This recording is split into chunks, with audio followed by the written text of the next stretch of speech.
Sometimes I start the video and my eyes are like closed and I go, open your eyes, hurry up. Okay, so I've got my varsity hoodie on and this is my pirate hat. That's our friend Arbuthnot, the pirate. Some say in French Arbuthnot, but he's a Buthnot or a Buthno. And he's one of my regular spirit guides. I've got quite a number of them that pop in and out, but a lot of times he does the night shift. And he's really good friends with Sippy Cup, who is the master of ceremonies. I mean, we've got Harry Weaver, who's the narrator, but Sippy Cup is more...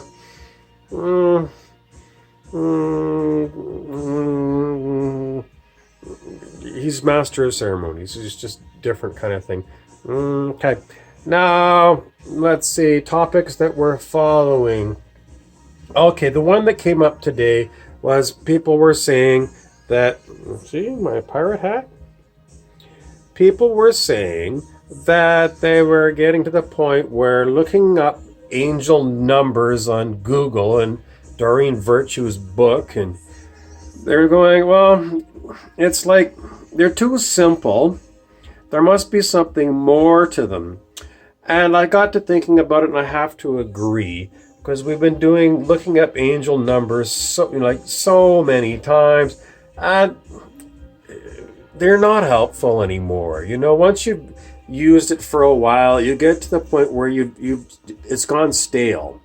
You know, you read the same kind of things. The angels are here and they're encouraging you to do this and that. But it's the same thing over and over again. And you're thinking, well, how does that apply to my situation right here and now? And quite often it doesn't. It doesn't help.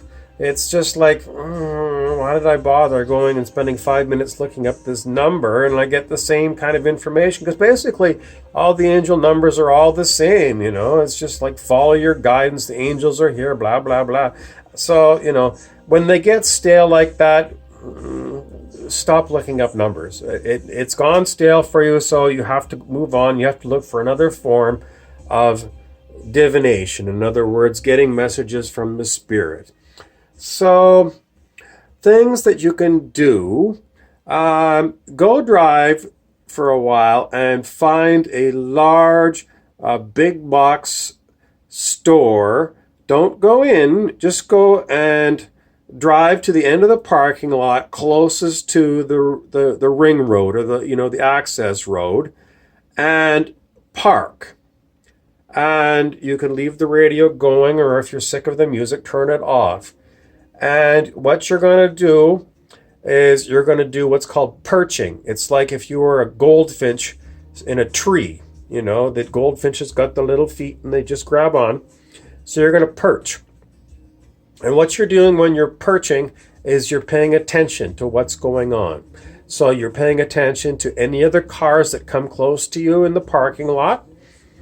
And if there's people there, take a look at what the people look like, what they're dressed as, what the license plates are, what the name of the vehicle is. You know, like if it's a Dodge Ram, Ram is a name for God in Hindu. So, you know, just look to see, watch the ring road or the access road or the highway that's closest to your parking lot. Watch for transport trucks that drive by. And when the transports go by, pay attention to the words on the side of the transport for messages. If it's not 40 below where you live, roll down the windows and listen. I don't know what you're going to get. You might hear somebody talking, or you might hear birds, or I don't know. But if you can, if it's the summertime, you can do it, unless it's like, you know, too hot or whatever. But basically what you're doing is you're being very passive, and you, as a passive person, you're not actively going out and looking for signs. You're waiting for the signs to come to you. So just pay attention. You could sit there for half an hour if you wanted to. It's not unusual for a perch job for half an hour to sit there and see what comes by. And if you've got a notepad and you like to jot things down, go ahead. I generally don't, because my guides are really good at keeping track of things. And what'll happen is later that night or some following night, they'll flash things back at me that I've seen, and it's all part of the story. So that's called perching. Now, I also go perching at other places. I go to bars, and a lot of times, I go to bars for karaoke, and if I'm at a karaoke bar, I listen to the songs the singers are playing, especially if they're songs I haven't heard in a long time, and songs that maybe, to see if there's a theme of songs that people are choosing. What's the story of the songs that the songs are talking about? And a lot of times what I try and do is I just get a feel for what the songs are going like before I sing, and I choose a song that's in that sort of something that fits in. Other times what I do is I'll go to the karaoke book, if they got the book full of all the songs, and I'll turn to a page at random, and I'll just put my finger down and I'll look to see if there's anything there that I could sing on that page. So it kind of is like you might think it's random, but I'm telling you it's divination. So if you see a song that on that page that you've opened at random, try and do that song. Let's see. So when you go into a bar, a lot of times I go into the bar because, I like to drive around, and I bring a pack sack full of waters, and I drink a lot of water when I'm driving around. So I pull into the parking lot, and I park the car, and I go in and I have a pee, and then I go out to the patio. And what I do is most of the time, I don't even talk to anybody. Unless I know somebody, I'll say hello or whatever. And, if they come over and they want to talk to me, then I'll talk to them. Most of the time, I don't.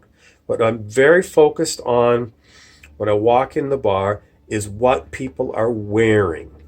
In other words, what are the messages on their t-shirts and hoodies? What else do I do? Okay, then maybe what I'll do is, if there's like a smoking area or something where it's not so loud, I will pay attention to what song is playing when I first go into the bar. Sometimes that's a good one. But if I go to a quiet part of the bar, and maybe I'll sit down, or if it's like the smoking patio, I'll go out there, and I don't generally talk to anybody, but what I do is I perch. And in other words, I'm listening to what the other people, if they just walk out to the patio, what is the topic of their conversation? And I don't normally get involved with it, but I listen, because it's a clue. Whatever people are saying in these moments, it's important. And it'll tie into the whole grand scheme. And what's the whole? It's vast. It's so vast that you can't figure it out in one night. So it's multiple nights of doing this over and over and over again. And all this information is going down into your mind, and your mind is organizing it. It's like the mind is, every time you go and you've got some new information. I went to this coffee shop and I saw this, and it's like the mind is like writing it down on a piece of like those filing cards. It's like it writes it on a filing card, and it files it away in your memory banks, and then it tries to organize these things. And then sometimes in the middle of the night you might wake up, and it'll start, your mind will start giving you some of the things you've seen on different nights, and try linking them together to try and give you a story. Okay, other things that I do, I go to the library, and I bring my smartphone, and I pay attention to where my eye looks. I'll walk around the book stacks, and I'll see where my eye goes. And if there's a particular book that my eye keeps going to, I'll pull the book, I'll take a picture of the cover, and then I'll turn to a page at random and take the picture of whatever the random page are. Sometimes I'll just put my finger down and see where my finger goes on the page, and see what the words are right there. This is a form of divination called bibliomancy.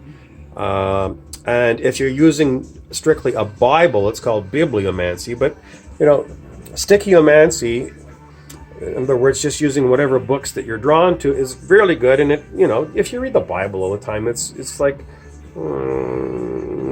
it's too much that.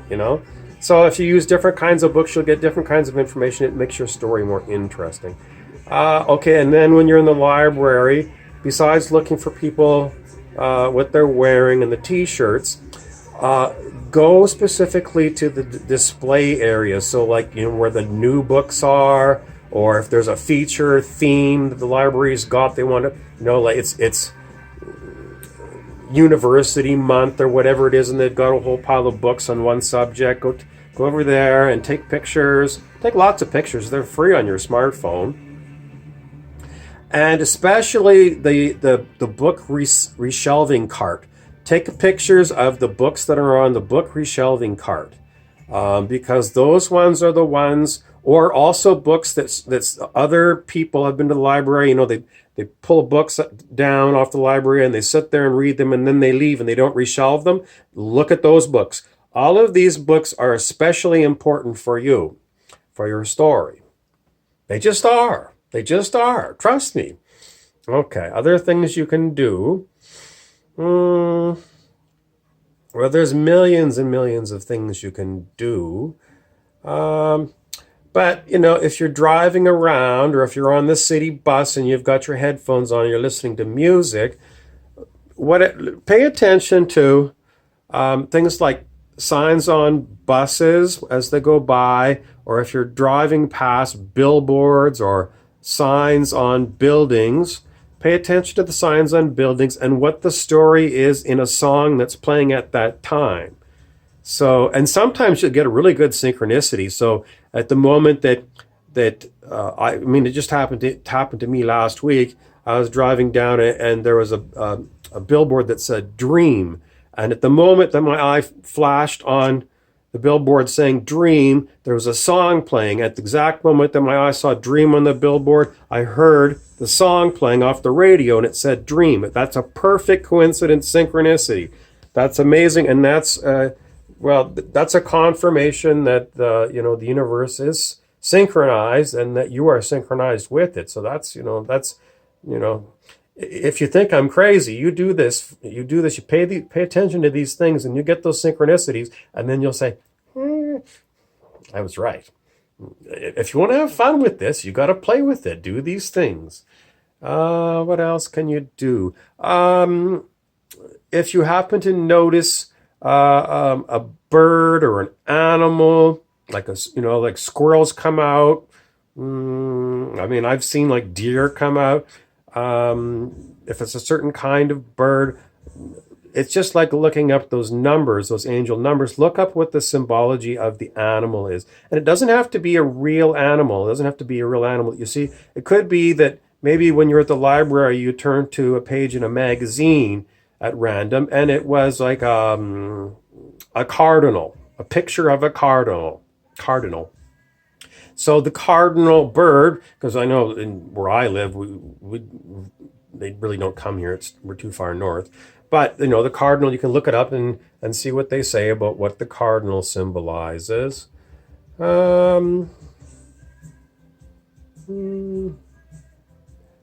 lot of times I like to listen to old music from when I was a teenager and just see if I get any, memories that come back, people that were in high school that I haven't ever seen since then, and, just oddball things like that. And a lot of times what I'll do is I'll try different stations, I'll flip around different stations, see what they're giving me.